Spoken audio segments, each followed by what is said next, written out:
Welcome to another episode of the Fertility Conversations. Today, we're joined by a lovely guest, Dr. Chloé Roumai, and she is the chairwoman of the board and co-founder of the Fertility Friends Foundation.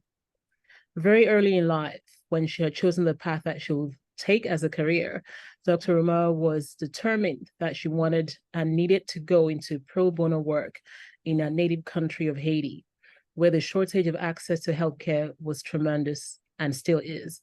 However, after completing her medical studies and specialization in Canada, she was unable to practice in Haiti due to unforeseen circumstances. In her present work reality, Dr. Rumar found that there was inequality among her fertility patients, which led to the creation of the Fertility Friends Foundation. So welcome, Dr. Chloé Roumai, and thank you so much for joining us today. Thank you. Thank you for having me. It's great to be here. Yay. Thank you. So to start off, we usually say, tell us a little bit about yourself, as much or as little as you'd like to share, and also your area of specialization. Yes, absolutely. So you have talked about a little bit about me in my bio, but I am originally from Haiti, born and raised, and I moved away for my studies originally, first to the States and then to Canada.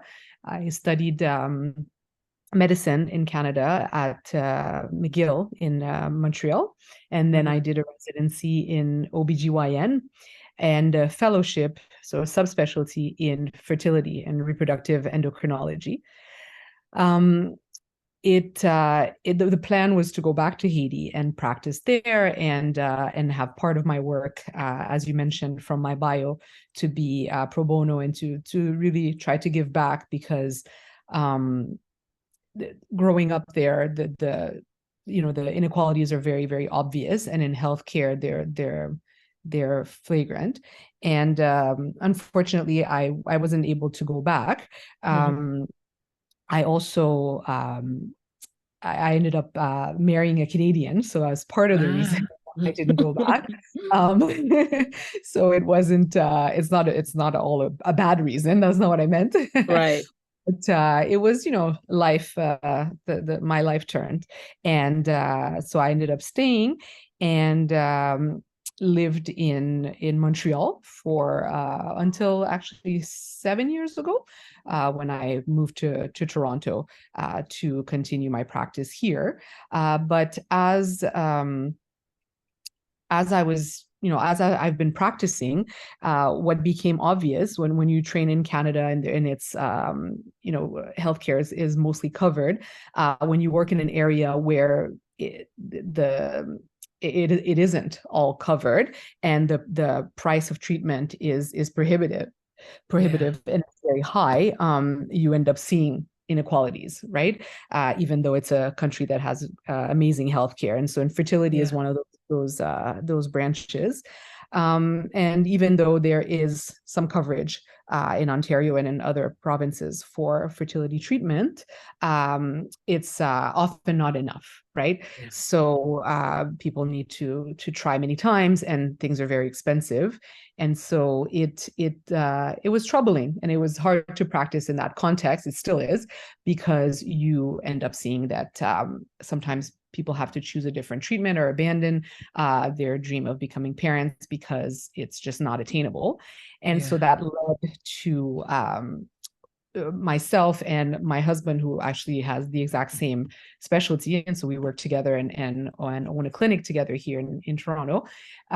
We would talk about this all the time, and we thought it would be a great thing to start a foundation and to be able to officially and in an organized way help people afford these treatments. So that's where that idea came from a couple of years ago, that we started this foundation. On a professional level, I work as a fertility specialist and also do general OB and gynae. So I follow pregnancies, and I do gynae care, gynecological care. And on a more personal level, I am a mom of 4. Oh, wow. And amazing. No, it's quite fun. It's very chaotic, but it's quite fun. And so I definitely enjoy spending time with my kids. They drive me nuts, but they're wonderful. And I try to have fun as much as I can in my free time. I like good food. I like going out with friends. I have a big family. Most of them don't live in Canada, so when I can, I like to go visit them and have just spend quality time and laugh with them and reconnect. Um, I I like to be outside, not when it's cold, but it's that's overall me. And I would love to do more in terms of giving back to Haiti directly, but it's just not possible right now for me. But one of my a huge part of my heart is there, and hopefully at some point I'll be able to integrate that into everything that I do. Maybe I'll have more time when my kids are a little bit older. Yeah. Can't do everything. Yeah. Exactly. Well, thank you so much. That was really great getting an insight into your background and all that you do now, and of course your wonderful family. Thank you for all that you're doing, and still, even giving back in Canada, and still your plans of the future of giving back to Haiti as well. It's interesting, like you said, that even though Canada has free healthcare, there's certain aspects of it that are not really covered, and of course fertility is one of those aspects. And it just shows that there's still so much that needs to be done across the globe, even for a country like Canada, which is ahead of many in terms of healthcare, still not recognizing that more support is needed for people that are experiencing infertility. And of course, like you said, there is some kind of coverage, but just not enough. And of course, restrictions. Yeah. It's sort of a blind spot. But already, infertility has been recognized as a disease by the WHO. There's been lots of advances for the cause, and that's how coverage was even introduced. So we've come a long way. There's always more to do. And at our foundation, we don't that aspect we don't work on in terms of the political and the lobbying. So other organizations work on those aspects, and that important work needs to be done as well. But I think that the conversations are happening, and the awareness is there, and I think we're going in the right direction in terms of prioritizing women's health, fertility care, a lot of aspects of medicine that maybe have been neglected or that have not been on the forefront for whatever reason are being brought to the forefront. And so I think we're on the right path, and it's positive. So yeah, definitely. And thank you for being a part of that change as well, and support for people trying to conceive. So it's wonderful. It's great to be part of. It's very, very gratifying, and very it makes my work worthwhile. Yeah. And of course, you noted that you're not, as a foundation, you're not focused on the lobbying aspect. So what does Fertility Friends Foundation focus on? So we are a Canadian registered charity, and the work that we do is we provide financial assistance in the form of grants to individuals or couples or families trying to conceive, and we cover expenses related to the cost of IVF, egg and sperm donation, and surrogacy. And as a second aspect of our work, we also provide education and support in the form of, for our grants recipients, in the form of access to allied health professionals. So fertility is not only about doing the fertility treatments, which is the part that we cover as physicians and OBGYNs and reproductive endocrinologists. There's so much more that patients and people need, such as nutrition and wellness, acupuncture, osteopath, what have you, whatever it is that they need. And so we have a network of these allied health professionals that we give our grant recipients access to, and who give some of their services for free. And that helps to accompany our recipients on their journey, because we want it to be Right. holistic, and we know the financial burden is heavy, but we want to also relieve that, but also, um, assist in other ways. And we find that those are the ways that the physician, which is who's at the center of the treatment, cannot do those things, because A, it's not our training, and B, we don't have the time. We just don't have the time to do it. So this is where the foundation comes in. That's So amazing. That makes it a well-rounded support. Well done. Yes. It's the hope. That's the thought behind it, definitely. Yeah. And who can access the grant? Is it anyone in Canada, or do they have to be in a certain location? So at this point in time, we're only in Ontario for the moment. So it's open to anyone that is a Canadian resident or citizen and residing in Ontario for now. And you can be followed in any fertility clinic in Ontario. So it's not clinic specific, it's patient geared. And we give out grants to people who are selected through our program, whichever clinic they're treated at. So the clinic would receive the grant to go towards that patient's treatment. Okay. And do people have to then go on your website to apply, or how does that work? So we have application cycles. So for now, we're opening twice a year. So that's may change depending on the volume that we see and how sort of things evolve. But for now, we open once in the spring and once in the fall. So we just finished a cycle just in November. When the application cycle opens, you go to our website at Fertility Friends Foundation. Actually, I didn't say the name of the foundation before, so that was a little detail. The Fertility Friends Foundation website, and on there is the opportunity to apply. And like I said, the platform opens twice a year, and it's a fairly straightforward process where you fill out a form, and then there are documents that your fertility clinic has to fill out. So a medical form, and then some financial information that we require to be able to evaluate the candidacy.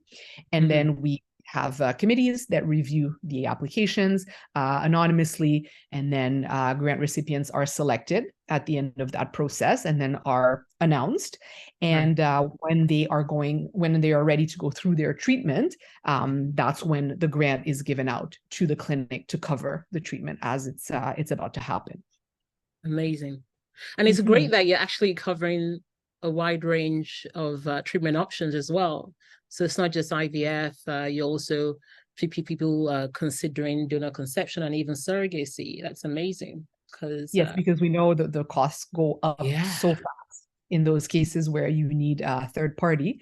And we know that it's a small amount for now. We've given out over 30 grants of $5,000 already in the last 2 years we've been in operation. So it's huge for a new foundation, but we're wonderful.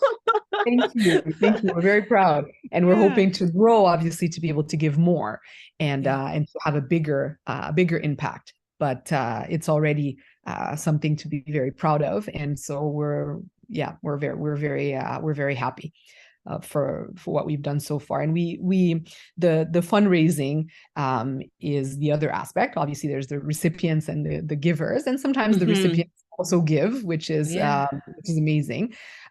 So that's the other part of our work, where of course we accept donations year round, and you can go on the website to donate, but we also have events that we plan, crowdfunding or actual events. We've had a walk/run last year in the spring as a fundraiser. We have had fundraisers through social media, where we've had a drive of 25 donations in 25 hours. I saw that recently. So we have a few events a year, and then obviously throughout the year, people can donate anytime. And then there's been instances where people have chosen us as a charity for people to donate instead of giving them gifts, like for weddings or occasions. So we've had really, really lovely gestures that have been done. It's very rare that you talk to people and they haven't been either personally or indirectly affected, because the numbers are staggering. It's 1 in 6. It is. That's crazy. It's a crazy amount of people. And so right away, people say, oh, my friend, my cousin, my sister, I know someone, my brother, etc. And they reach out and give. And every little bit, helps, because it all goes towards the grants. So it's we're a small organization, and we have our one executive director who takes care of all the operations, but everybody else is on the board, and is not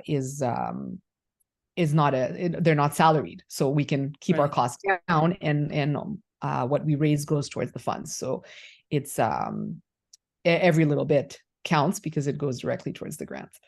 Yeah. Wow, the small foundation doing big things. Yes. Amazing. Well done. Thank you. I was just going to actually ask how people can support you. So thank you for highlighting that as well, and showing different ways what people can also give to the foundation. Absolutely. And usually we if you follow us on social media, or you visit the website, we're very vocal about all of the events and all the fundraising opportunities as they come. But of course, if it's just a random time of the year, then you just go to the website. But when we have events, it's always more fun for people to join when there's something happening, and so we're very public about those. So if people want to follow us, they'll surely see us advertising what's coming up next on social and on the website. Yeah, you do an incredible job with that, actually, because I follow you on Instagram, and it's like every single day there's an amazing post and something letting us know what's happening and educating people, creating awareness. So I'm glad you enjoy it. Thank you. Yeah. Thank you so much. I don't do it personally, of course, because that's not me, but we have a good team with us. Yeah, but you also do the lives. I've seen you on some IG lives as well. I have. I've had to come out of my shell a little bit, because I'm a little shy, but I have, yes. Yes. So, I mean, which is why, while we have you here, we do definitely have to ask you some questions, some fertility related questions. I know that the specialties in fertility as one of your options. So while we have you here, just wanted to also ask you some questions. Please go ahead. Thank you. This time I'm going to be asking about endometriosis. I mean, this is an aspect of fertility that is affects so many people across the globe, and not really understood, actually. So lots of unknowns. Yes. And it's said to impact roughly about 10% of women of reproductive age and girls globally. And yet some people go on for years without being diagnosed.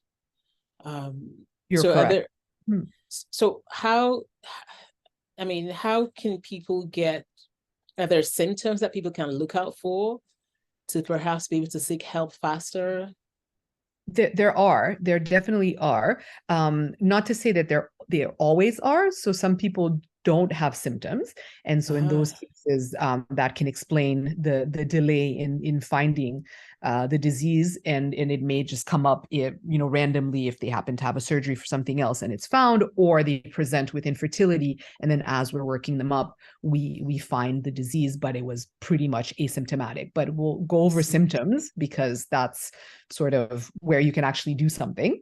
So I think there's a bit of what we need to demystify is that sometimes we normalize certain symptoms as women, and maybe society normalizes them as well. I think it's important to say that one of the main symptoms of endometriosis is painful periods, painful menses, and there can be some pain with periods, right? Cramping, and we know this. But if it is incapacitating, if it's extreme, if it's severe, if you have to take time off from school, from work, you're doubled over, you have to take medication, it's probably not normal. It's probably too much. And there again, people will say, oh, it's different pain tolerance, maybe, this, that, the other. If you're worried, if you have a lot of pain, if it seems to be interfering with your life, it's every month, it's extreme, you should see a gynecologist about it. There are chances the chances are quite high that there's something there. It may not be endometriosis, but it's one of the main symptoms. So that's something that, I tell people, where the pain aspect, it's a hard one because you're feeling it, and it's not objective, right? But it is in a way, because people around you will see you not being able to get up, etc. So this is the first symptom. And if it seems abnormal, even if people are telling you it's normal to have it, if it doesn't feel right, then consult. That's one of the main symptoms. Other symptoms involve painful intercourse, so pain during sexual intercourse. That also will have different, people might not report, etc. But it's important to look out for that. It's usually deep pain that people report. The pain sometimes with the period, as I mentioned before, it's abdominal, but sometimes it'll go down the legs and the back. So that's also something to be aware of, because it depends where the disease is. In terms of cycles, sometimes cycles can be, you can have, a little bit of irregular bleeding, because if there are lesions that are present, maybe in the cervix and whatnot, you can have spotting, things like that. So those can be some of the symptoms. People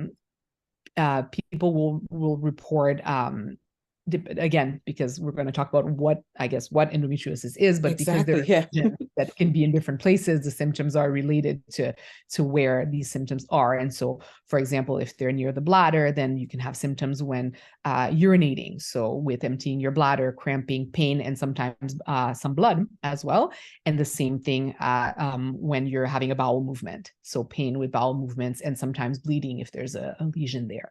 So those are some of the main symptoms. The pain can be at other parts of the cycle. We talked about during the period, during the menses, but it can be at any point in the cycle as well, or clustered around ovulation. So mid-cycle, if that's where you're feeling the pain, that can be also endometriosis. So those are the main symptoms, I would say. But like I said, it can be asymptomatic, so no symptom, and it can be found in the context of a workup for something else, such as infertility, or if you're having a surgery, let's say, for something else, and it is seen inside your abdomen. Wow. Perhaps that adds to the reason why it's so hard to diagnose, right? Because if you're not even feeling anything in some cases, yes, then you and even if you are, sometimes it can resemble other things, because it is it a urine infection? Is it bowel issue? Is it digestive? Right? So it's hard to tell when other systems are affected. And also people will complain of fatigue and just generally feeling unwell. And when you have chronic pain like that, associated mental health issues are often found. So people will have depression or anxiety around this time, because they are in pain every month, right? So or all the time. So those are sort of associated findings. Wow. So much support is needed, and awareness about this then, because it can impact so many things, like you highlighted. The mental health aspect, but even the being able to function on a daily basis or certain times of the month. Exactly. Mm-hmm. And I think it's important to mention that you said that the sport is needed, and because it's not so much talked about and not well recognized, and because it's around a sensitive topic, such as menses, people won't report, for example, to their employer, because they don't want to talk about that with their employer. So they won't say why they're missing work or what's wrong, right? Because it's still taboo to talk about this, and it's personal, and it's private. So that also is an obstacle to more support and awareness. These are topics we don't talk about, unfortunately, right? Yeah, and sometimes, like you said, some people have normalized it, like, oh, what's the big deal? Everyone feels pain, it's normal. So what? Just take painkillers. And of course, that's not the reality. Exactly. And then time passes and the diagnosis isn't made. And then during that time, the disease spreads and gets worse. So it contributes to the delay, but also probably to the severity of the disease when it's found, because time has gone by. So what exactly is endometriosis? So So people, we should have started there, but we went the other way. yeah.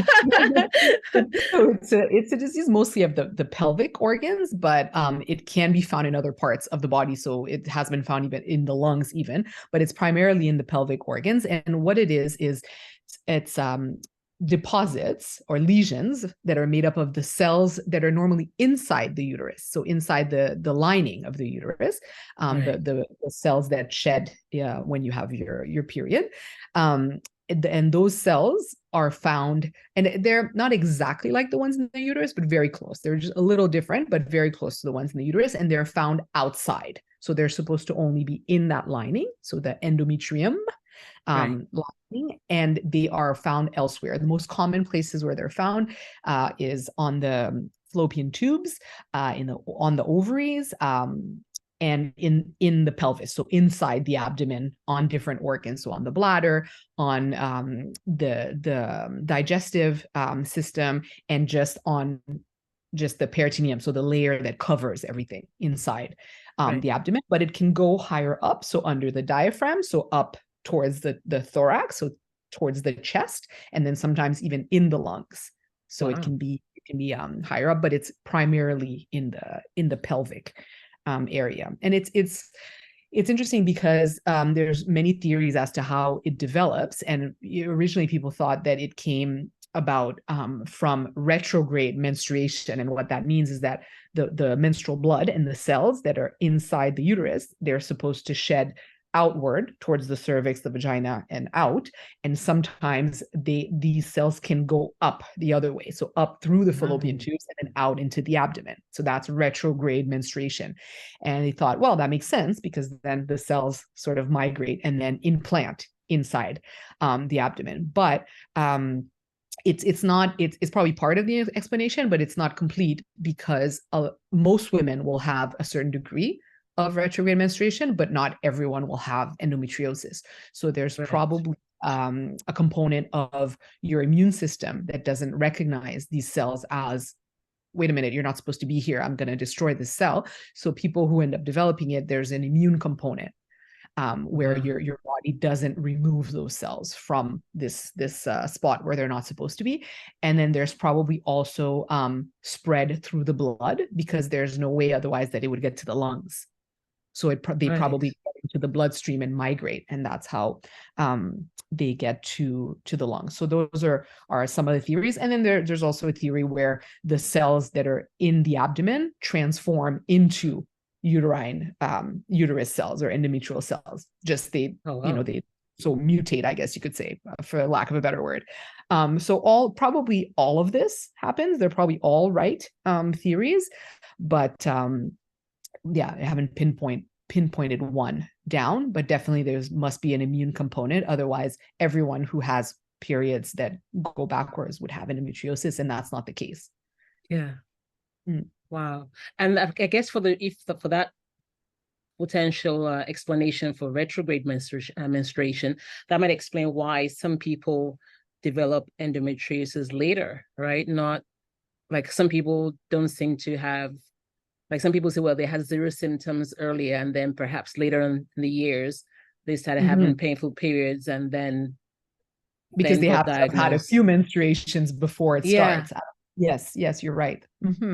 And also the way that they thought of this hypothesis is because some people who are born with an obstruction of the flow, so a malformation, something that they're born with, the way their uterus is, where the blood cannot exit, so there's a blockage. Right. Those women, those females, will have a higher rate of endometriosis, because then the retrograde menstruation is much more important. So that's where that came from. So those people will be, it won't be 10%, it'll be like 90% of them will have endometriosis. Yeah. Wow. And is there anything that people can do to prevent themselves from having endometriosis, or not? You can't really prevent it. There's family history, so you can suspect that you might be at risk from other people in your family having it. But even with that knowledge, there's not really much you can do unless you were to stop your menstruations. But even that, I mean, it's that you don't usually do that. And even when you go on hormonal contraception and you can take it continuously and skip periods, you usually end up having a few periods a year, even when you go on that. And most people won't use that sort of use of contraception unless we're doing it to prevent and to stop the progression of endometriosis. It's rare that you'll start contraception and right away take the pill like that. It happens, but usually people take it monthly unless there's a reason. So usually when we prescribe it that way, we're trying to prevent something. So it's usually people who have painful periods and we suspect endometriosis, so we want to skip periods in the year so that we give them a break. And if we're suspecting endometriosis, we want it to not spread or slow it down.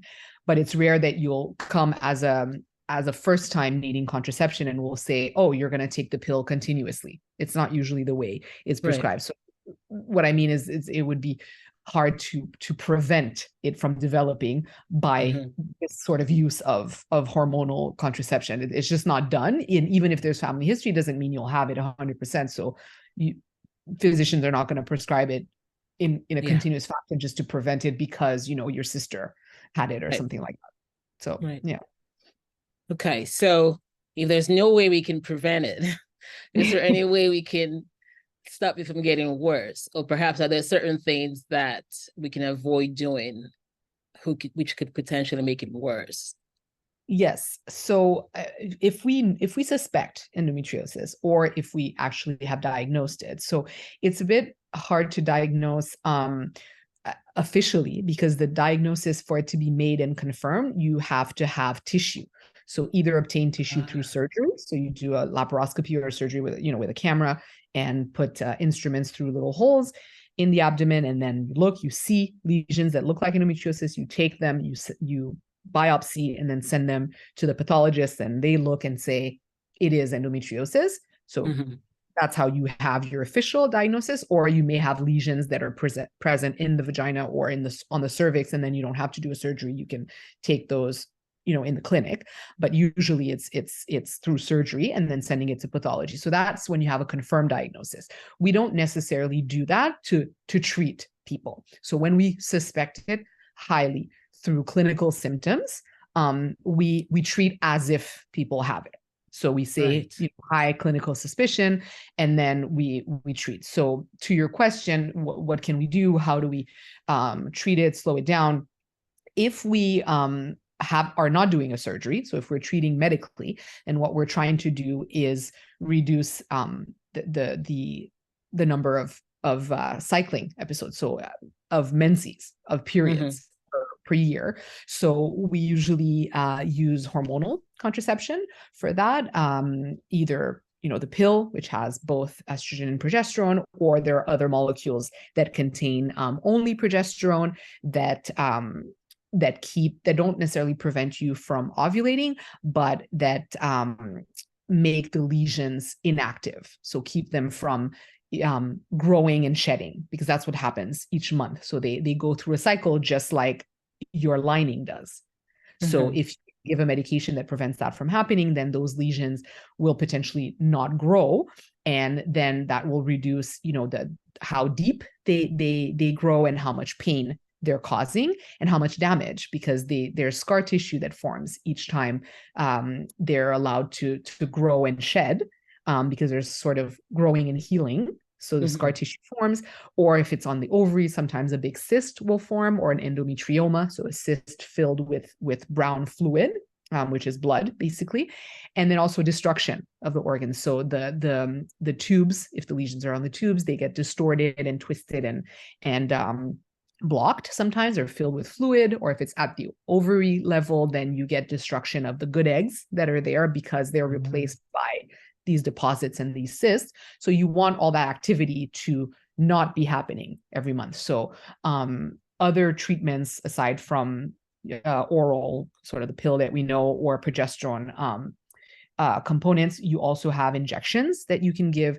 that stop the whole cycle, but at the brain level, meaning the hormone that we give through the injection, it puts you sort of in a medical menopause. So it stops the brain from giving the message to your reproductive organs to, make an egg, prepare the uterus for a pregnancy each month.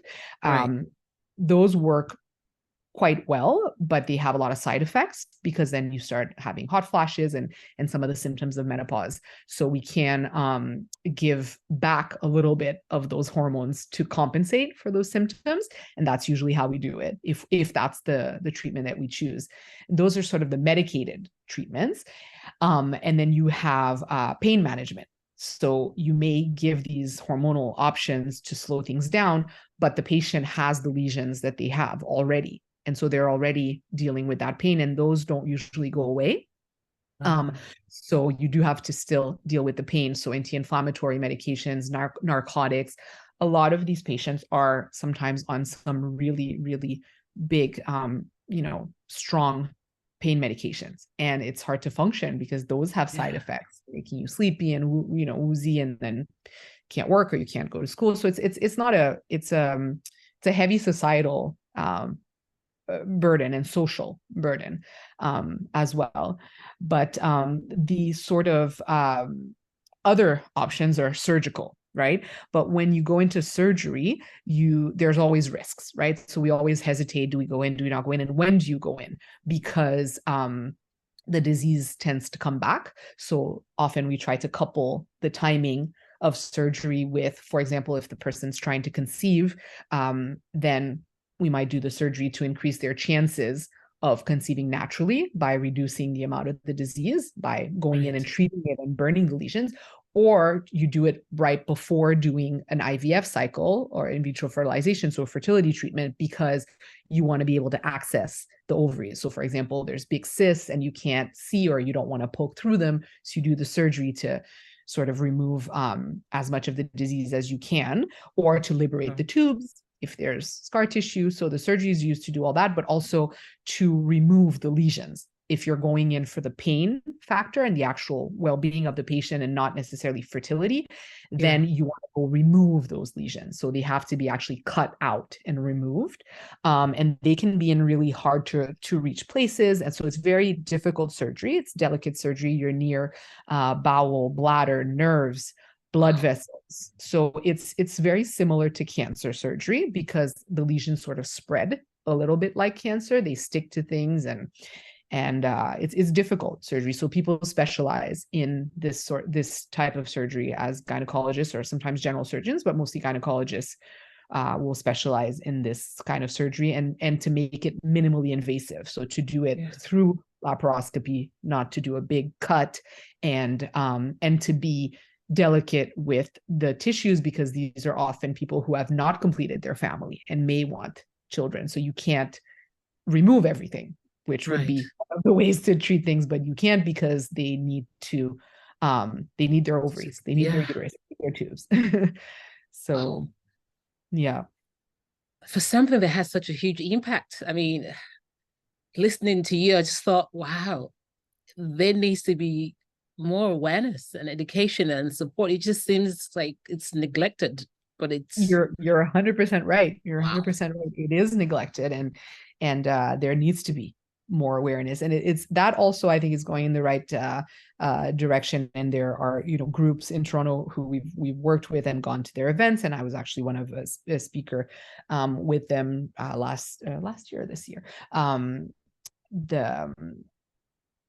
That focus on endometriosis and and its impact, and they do great work in terms of awareness, and I think it's getting better, but it is misunderstood and not well and not talked about enough for some of the reasons that we've already mentioned. Unfortunately, this taboo that is still there, but also misdiagnosed or late diagnosis is one of those the consequences of not talking about it and not teaching people about it. So that's a very sad consequence, because when we see patients and it's when you question them, this has been going on for 15 years and it's never been thoroughly looked at, or they maybe haven't been listened to, or they were afraid to consult because they thought it was normal. And here we are, and now they're 38, so age is a factor in their infertility, plus they have endometriosis, and so it's so many strikes against them. And if we had known earlier, we could have suggested, to freeze their eggs, for example, or to, if they could, start their family earlier, if this was something that was a choice, and things like that, or to put them on medication, or, delay, or what we do usually when someone wants to delay childbearing, but wants to keep the opportunity to have children someday. So it's a bit frustrating.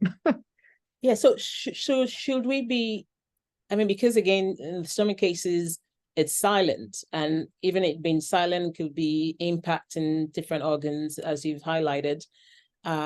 Should we all automatically, young girls, young women, be getting checked at some point to see if we have it, and to say perhaps if you want to freeze our eggs, or is there... It's a hard question because there isn't really a great screening test for it. So when we say get checked, how are we checking, right? Because if we're doing an ultrasound and we don't see anything on it, it doesn't mean there isn't endometriosis, because the lesions are often not seen on ultrasound. So what you see on ultrasound is when there's a cyst or when something is bigger. You can see lesions on MRI, but we're not going to send all our girls and women to do an MRI.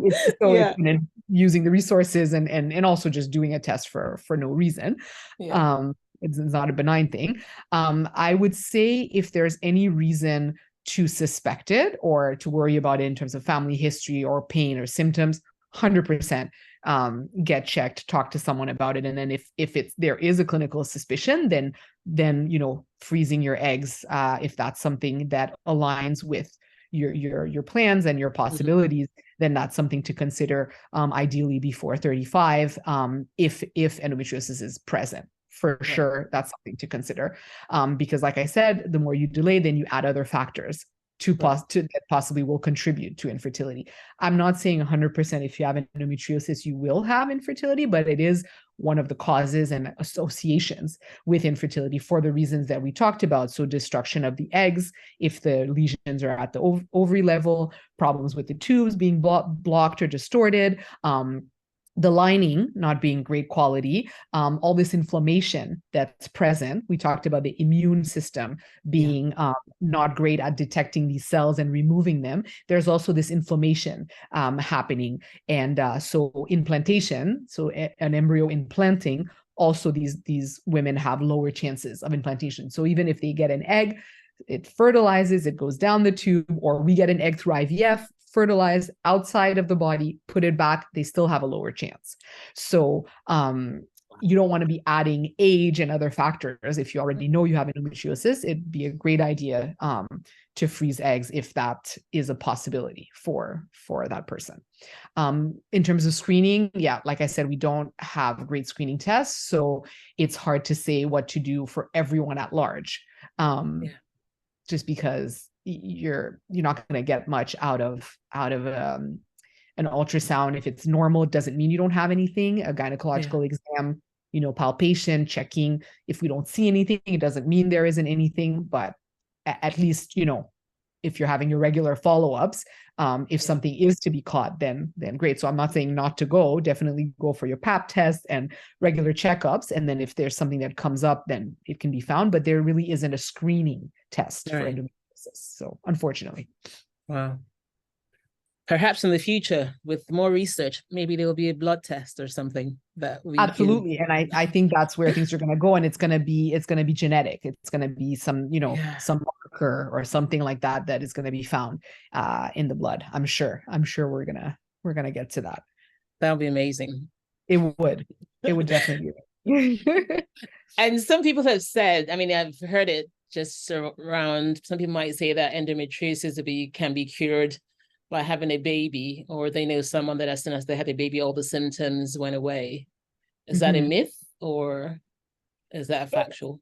It's It's partly a myth, if that's an answer. It does happen in some people. It does happen in some people where they'll have a pregnancy and during the time that they're pregnant, they're not cycling, right? They're not having periods, they're not ovulating because they're pregnant.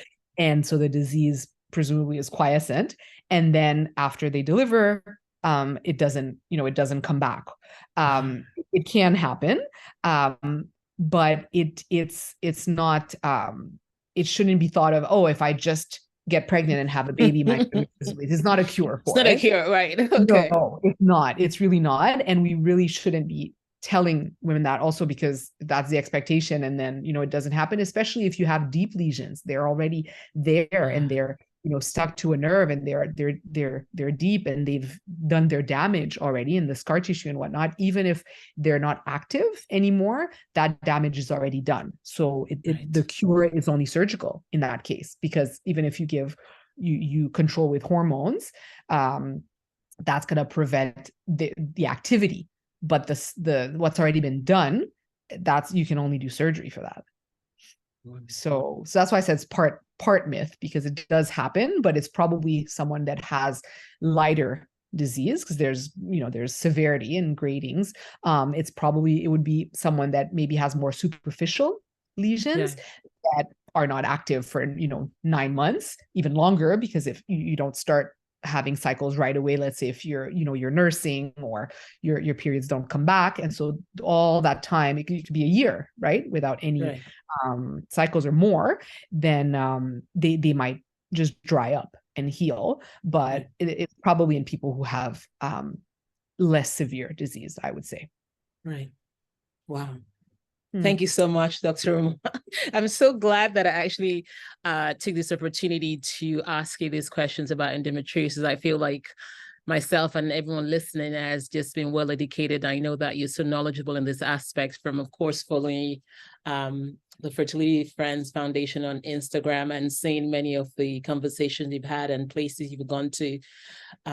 So thank you so much for taking the time, having you here today, knowing that we're going to speak about Fertility Friends Foundation, but knowing that and hoping that I could ask some fertility related questions was amazing. And thank you so much for taking the time to educate us. Endometriosis is such a, like you highlighted, such a big condition that impacts so many across the globe. So having you share so much information and knowledge to educate us is so highly appreciated. So thank you. Well, it's my pleasure, and it's always a pleasure to talk to people that are doing the great work and educating and advocating for those who have less of a voice, or talking about diseases that are less talked about.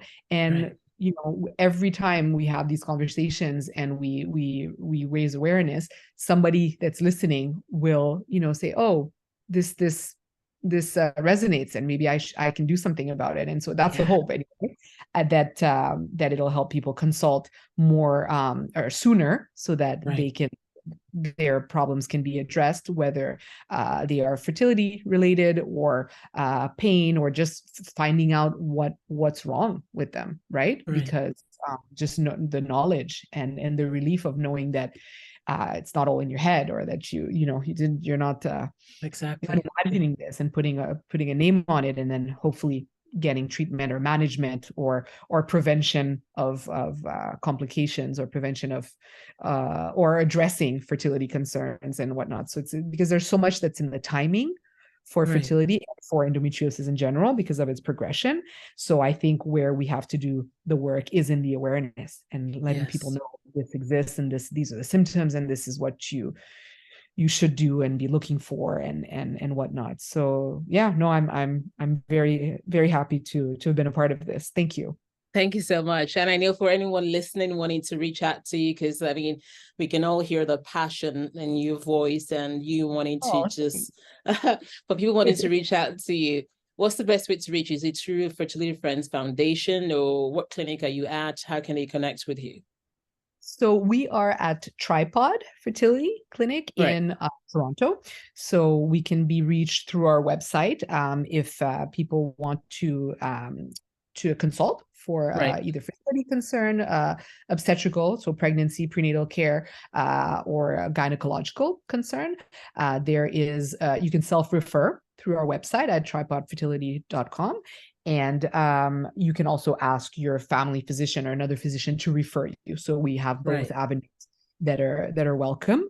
And we're two physicians there, myself and Frederick Znicki, who is my husband and working partner and Ah. colleague. And yeah, we work together. And then Amazing. yeah, no, it's actually quite nice. I was hesitant at first, I but know, right? Because some people say that it's not so good. exactly. But it's quite nice. We work well together. We work differently, but we complement each other well. And it's nice. You have kind of a built-in second opinion, and you can bounce Yeah. things off each other. So it's Oh, lovely. yeah, it works quite well. And then for the foundation, so anything foundation related, we have our through our website. You can submit questions or write send an email. All our info is in the contact Right. section of Fertility Friends Foundation website, or on any of the social media. You can reach us through DMs or get click the link there and access the website through that way, whichever way is easier for everyone. Okay. That's great. I'll put the details as well in the show notes so people can reach out to you. Thank you. That would be Thank great. you. Thank you so much. And hopefully whenever I'm in Toronto next, I used to live in Toronto actually, and whenever I'm there next, I would look forward to coming to say hello at That would be Fertility. great. Yeah. Yes, that would be great. We would love to meet in person. It's with Yes, it'd be amazing. virtual world. You talk to people, and then you don't get to meet in person as much as we would like. So that would be lovely. Yes, thank you. I look forward to it. Yeah.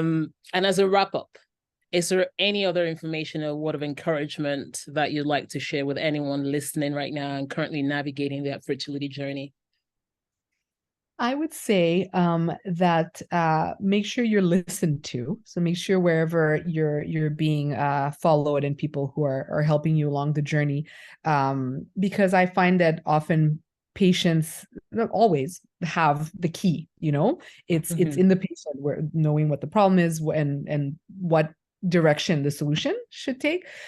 So I think it's important to have a good relationship with the people that are caring for you, because that keeps the hope going, Right. and to continue, because it's very trying. It's a hard journey psychologically and financially. And then the other thing I would say is, if you need extra support, don't be afraid to go out and look for it. We're one organization, but there are so many that support patients going through infertility, or women going through conditions such as endometriosis, which we talked about today. So don't be afraid. There's a community out there for sure that can help and support you. And it's important not to be alone, to reach out, because that's often where you find answers and things that you hadn't thought of, because you didn't know that it was out there, like financial solutions or groups, support groups, pain management, a specialty you didn't know about that can help with this or that.